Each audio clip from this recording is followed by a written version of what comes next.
अमानत अमीन प्रशिक्षण केंद्र बैरिया नंबर मुजफ्फरपुर बिहार। हमने अपना यहाँ दोनों मोबाइल नंबर स्पष्ट रूप से लिखा।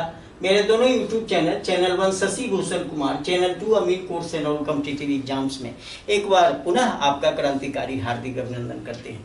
आज का क्लास आपके लिए काफ़ी इंफॉर्मेटिव होने वाला है। वह है बिहार में चल रहे स्पेशल सर्वे से रिलेटेड। तो आज सिकवी या बटाईदार के लिए दो धाराएं इंपॉर्टेंट हैं, उन धाराओं पर आज हम चर्चा करेंगे। तो देर न करते हुए टॉपिक यहां दे देते हैं। सिकवी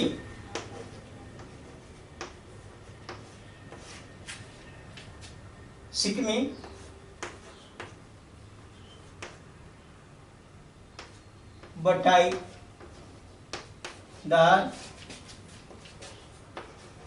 के लिए पहला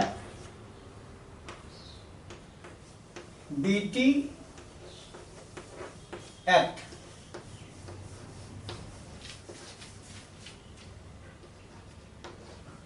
धारा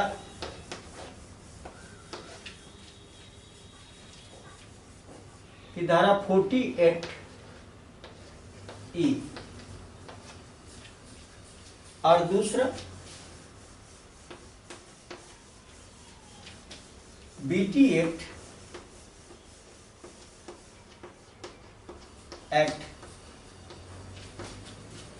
की धारा 48 डी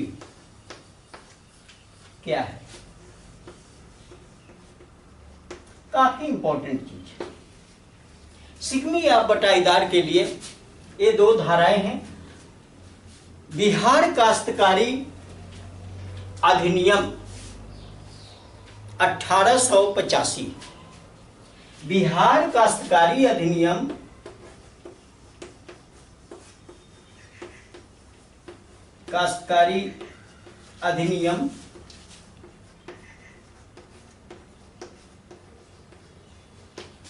1885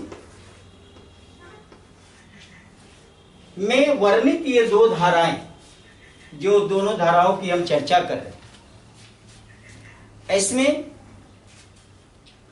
अब बीटी एक्ट की धारा 48 ई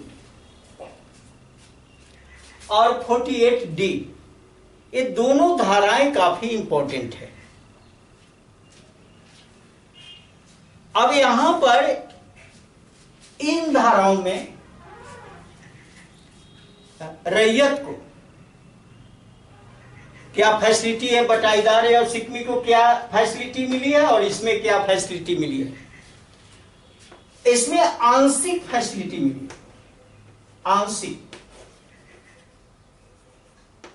आंशिक फैसिलिटी यहां मिली है और यहां पूर्ण फैसिलिटी मिली है। ये दोनों धाराएं में एक में आंशिक है, इसमें पूर्ण है।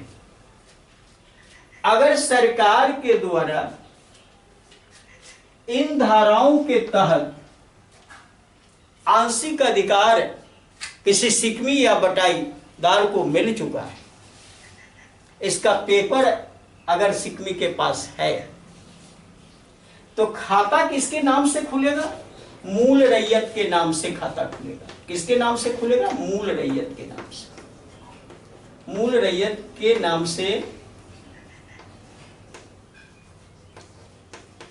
से खाता खुलेगा।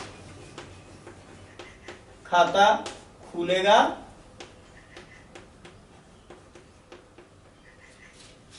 और दखलकार में कैफियत कॉलम जो होगा, उसमें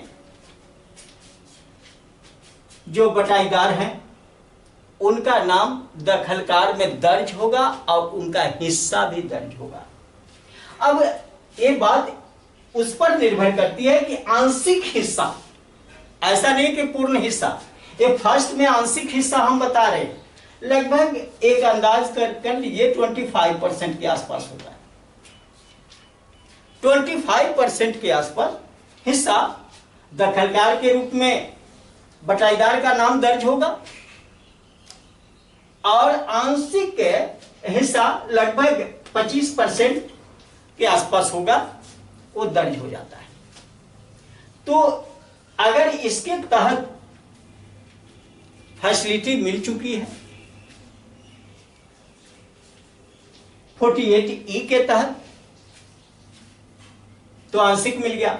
अगर 48D के तहत फैसिलिटी मिली है तो इसमें पूर्ण हिस्सा हो जाता है, पूर्ण हिस्सा। अब इसका खाता किसके नाम से खुलेगा?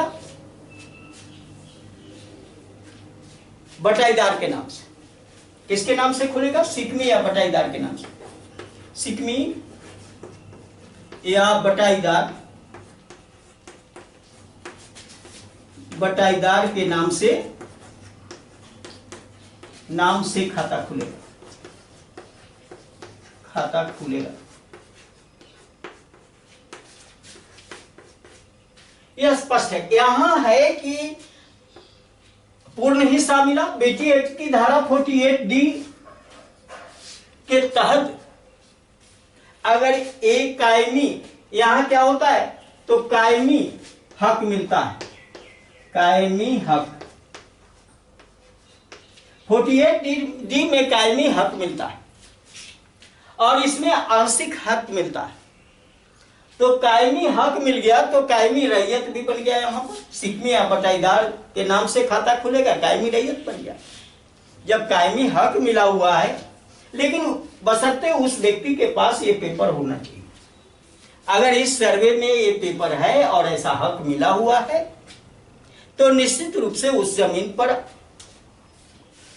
जमीन का अपने नाम से खाता खुलवाने का वो पावर रखता है। नहीं, उसके अगर किसी पूर्वज के नाम से ऐसा मिला हुआ है तो उसका वंशज जो होगा प्रेजेंट में खाता खुलवाने वाला, इस पेपर का उपयोग करके वह अपने नाम से खाता खुलवा सकता है। एक वंशावली लगेगा, वंशावली का उसमें प्रपत्र 2 और वंशावली वाला भी प्रपत्र 3 एक और उसका पेज 2 ये भरना होगा, एक दखल कब्जा वाला। तो ये चीज है। अब इसमें कायमी हक मिला और इसमें आंशिक हक मिला, तो ये दोनों लाभप्रद है कहीं ना कहीं। जब कायमी हक मिल जाता है किसी को तो उसको बेचने का भी अधिकार मिल जाता है।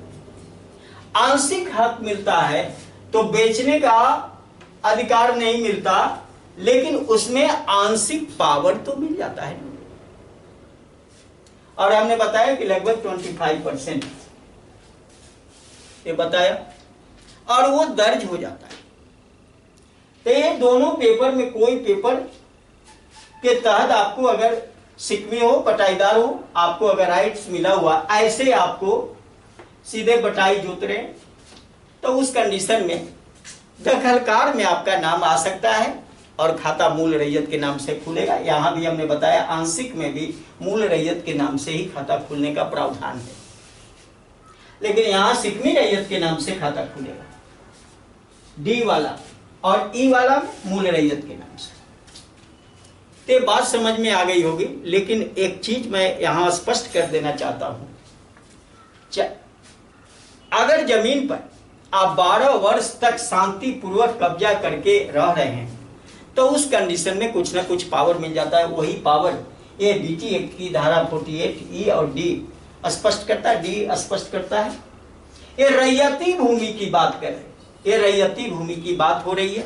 अब सरकारी भूमि की अगर बात करते हैं तो सरकारी भूमि में थोड़ा सा अवधि लंबी कर दी गई है, 30 वर्ष। सरकारी भूमि के लिए 30 वर्ष और रैयती भूमि के लिए 12 वर्ष या उससे अधिक। ये बातें कही गई, ये अधिनियम में बातें कही गई है, और इसकी फैसिलिटी बटाईदार को और सिकमीदार को मिल जाता है। ये वीडियो बहुत लंबा नहीं था, ये दोनों धारा क्या है उसको मैं बता रहा था कि एक में आंशिक फैसिलिटी, एक में पूर्ण फैसिलिटी। अगर ये वीडियो